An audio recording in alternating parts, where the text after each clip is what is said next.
మొదటిసారి నా జీవితంలో మా ఫ్రెండ్స్ తో కలిసి మా దగ్గరలో ఉన్న బీచ్ లో అయితే క్యాంపింగ్ వీడియో అయితే చేసాము. హాయ్ ఫ్రెండ్స్, మా దగ్గరలో ఉన్న శ్రీనివాసపురం బీచ్ దగ్గరకి అయితే క్యాంపింగ్ చేద్దాం అనేసి నైట్ 8 గంటలైతే వెళ్ళిపోయాము. ఇంకా వెళ్ళి అలాగే మాకు వంట కావాల్సిన సామాన్లు అయితే నీట్ గా సర్దుకొని అలాగే చికెన్ కూడా కడిగేసుకున్నాము. ఇంకా పొయ్యమంట వేసుకుని ఉప్పు పసుపు వేసుకుని చికెన్ అయితే ముందుగా అయితే ఉడకబెట్టేసుకున్నాము. ఇంకా మన చికెన్ బాగా ఉడికినాక అదే దబర పెట్టుకుని కొద్దిగా ఆయిల్ పోసుకుని ఎర్రగడ్డ పచ్చిమిరకాయ టమాటో వేసుకుని బాగా వాడి చేసుకున్నాము. ఇందాక మనం ఉడకబెట్టుకున్న చికెన్ అయితే ఇందులో వేసుకుని అన్ని మసాలా వేసుకుని కొద్దిగా నీళ్లు పోసుకుని అయితే ఉడకబెట్టేసుకున్నాము.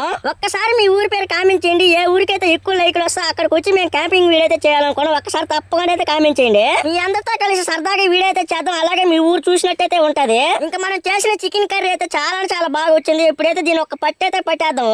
వేడిగా చికెన్ వేసుకుని ఒక ముద్ద కలుపుకొని తింటామంటే టేస్ట్ ముటికైతే నా సారంగా కతక్కన భలేగా ఉన్నది. ఈ రోజు ముట్టుకు మా ఫ్రెండ్స్ తో కలిసి ఫుల్ ఎంజాయ్ చేసాం. దీని మొత్తం ఫుల్ వీడియో తీసి పెట్టండి. మన ఛానల్ ఏమికైతే ఇస్తాం ఒక్కసారి వెళ్ళి చూడండి. చాలా ఇంట్రెస్టింగ్ అయితే ఉంటది. అలాగే మన వీడియో చాలా మంది చూస్తున్నారు కానీ సబ్స్క్రైబ్ అయితే చేసుకోవడం సబ్స్క్రైబ్ అయితే చేసుకోండి.